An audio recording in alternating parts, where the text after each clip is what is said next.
এবার বিশ্বকাপে একটি দলকে ভয় পাচ্ছেন মেসি। সেই দলের বিপক্ষে কোনো ম্যাচে মুখোমুখি হতে চান না এই ইতিহাসেরা খেলোয়াড়।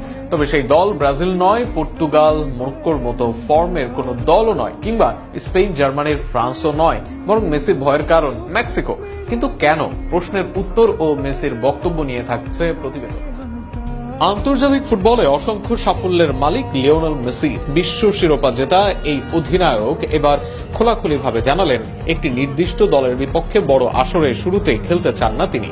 সেই দলটি হল মেক্সিকো জাতীয় ফুটবল দল। সাবেক সতীর্থ ও বর্তমানে টিগ্রেস UANL এর গোলরক্ষক নাহুয়েল গুজম্যান এর সঙ্গে এক আলাপে মেসি ফিরে যান কাতারে অনুষ্ঠিত 2022 ফিফা বিশ্বকাপের স্মৃতিতে। সেই আসরে গ্রুপ পর্বে মেক্সিকোর বিপক্ষে ম্যাচটি ছিল আর্জেন্টিনার জন্য টিকে থাকার লড়াই। প্রথম ম্যাচে অপ্রত্যাশিত হারের পর আরেকটি পরাজয় মানেই বিদায় নিশ্চিত ছিল। সেই ভয়, চাপ ও অনিশ্চয়তা নিয়েই মাঠে নেমেছিলেন তারা। মেসির ভাষায়, সত্যি বলতে ভয় নিয়েই খেলতে হয়েছিল। যদিও শেষ পর্যন্ত 2-0 গোলে জয় পায় আর্জেন্টিনা, তবুও ম্যাচটির মানসিক চাপ এখনো ভোলেননি অধিনায়ক। ইতিহাসে মুখোমুখি লড়াইয়ে এগিয়ে আর্জেন্টিনা, কিন্তু মেক্সিকোকে কখনোই সহজ প্রতিপক্ষ মনে করেন না তিনি। এবার বিশ্বকাপে একটি দলকে ভয় পাচ্ছেন মেসি। সেই দলের বিপক্ষে কোনো ম্যাচে মুখোমুখি হতে চান না এই ইতিহাসেরা খেলোয়াড়। তবে সেই দল ব্রাজিল নয়, পর্তুগাল, মরক্কোর মতো ফর্মের কোনো দলও নয়, কিংবা স্পেন, জার্মানির, ফ্রান্সও নয়, বরং মেসির ভয়ের কারণ মেক্সিকো। কিন্তু কেন? প্রশ্নের উত্তর ও মেসির বক্তব্য নিয়ে থাকছে প্রতিবেদন। আন্তর্জাতিক ফুটবলে অসংখ্য সাফল্যের মালিক লিওনেল মেসি। বিশ্ব শিরোপা জেতা এই অধিনায়ক এবার খোলাখুলিভাবে জানালেন, একটি নির্দিষ্ট দলের বিপক্ষে বড় আসরে শুরুতেই খেলতে চান না তিনি। সেই দলটি হল মেক্সিকো জাতীয় ফুটবল দল। সাবেক সতীর্থ ও বর্তমানে টিগ্রেস UANL এর গোলরক্ষক নাহুয়েল গুজম্যান এর সঙ্গে এক আলাপে মেসি ফিরে যান কাতারে অনুষ্ঠিত 2022 ফিফা বিশ্বকাপের স্মৃতিতে। সেই আসরে গ্রুপ পর্বে মেক্সিকোর বিপক্ষে ম্যাচটি ছিল আর্জেন্টিনার জন্য টিকে থাকার লড়াই। প্রথম ম্যাচে অপ্রত্যাশিত হারের পর আরেকটি পরাজয় মানেই বিদায় নিশ্চিত ছিল। সেই ভয়, চাপ ও অনিশ্চয়তা নিয়েই মাঠে নেমেছিলেন তারা।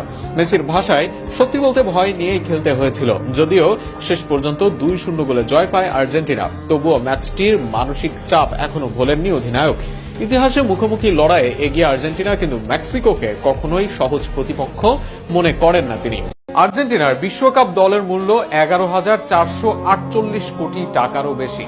বিশ্বকাপে ব্রাজিল, ফ্রান্স, ইংল্যান্ড, স্পেন দল ঘোষণার পরে স্কোয়াড ঘোষণা করেছেন স্ক্যালোনি। বেশিরভাগ জায়গায় রেখেছেন অভিজ্ঞ নাম, তবুও এই স্কোয়াডের মূল্য দাঁড়িয়েছে আকাশ ছোঁয়া। আরও থাকছে প্রতিবেদন। বিশ্ব ফুটবলের বর্তমান চ্যাম্পিয়ন আর্জেন্টিনা শুধু মাঠের সাফল্যেই নয়, খেলোয়াড়দের বাজার মূল্যেও নিজেদের শক্তিমত্তার প্রমাণ দিচ্ছে। ট্রান্সফার মার্কেটের সর্বশেষ তথ্য অনুযায়ী লিওনেল স্ক্যালোনির দলের বর্তমান স্কোয়াডের মোট বাজার মূল্য প্রায় 801.5 মিলিয়ন ইউরো, যা বাংলাদেশি মুদ্রায় প্রায় 11,448 কোটি টাকা। দলের সবচেয়ে মূল্যবান খেলোয়াড়দের তালিকায় যৌথভাবে শীর্ষে রয়েছেন মিডফিল্ডার এনজো ফার্নান্ডেজ এবং ফরওয়ার্ড হুলিয়ান আলভারেজ। দুজনেরই বর্তমান বাজার মূল্য 90 মিলিয়ন ইউরো। যদিও এই দুজনকে 100 মিলিয়ন দিয়েও কিনতে পারছে না কেউই, অর্থাৎ তাদের সত্যিকার মূল্যটা বর্তমানে আরো বেশি। তাদের ঠিক পেছনে অবস্থান করছেন ইন্টার মিলানের তারকা স্ট্রাইকার লাউতারো মার্টিনেজ, যার মূল্য 85 মিলিয়ন ইউরো। ইতালি কাঁপানো এল তোরো ট্রান্সফার মার্কেটে বড় নাম। মিডফিল্ডে আর্জেন্টিনার আরেক গুরুত্বপূর্ণ নাম অ্যালেক্সিস ম্যাকঅ্যালিস্টার।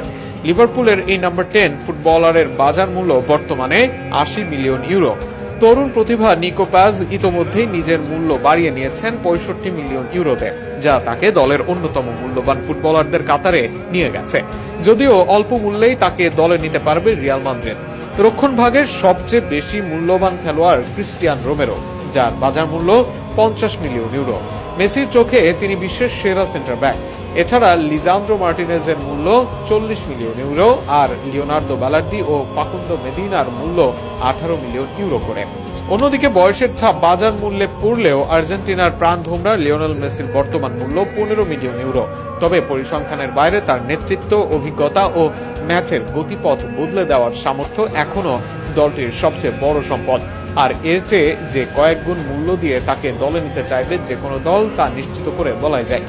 তারুণ্য, অভিজ্ঞতা এবং বিশ্বমানের প্রতিভার সমন্বয়ে গড়া এই আর্জেন্টিনা দলকে আগামী বিশ্বকাপের অন্যতম প্রধান দাবিদার হিসেবে বিবেচনা করা হচ্ছে। এখন দেখার পালা নিজেদের শিরোপা ধরে রাখতে পারে কিনা স্ক্যালোনির শিষ্যরা।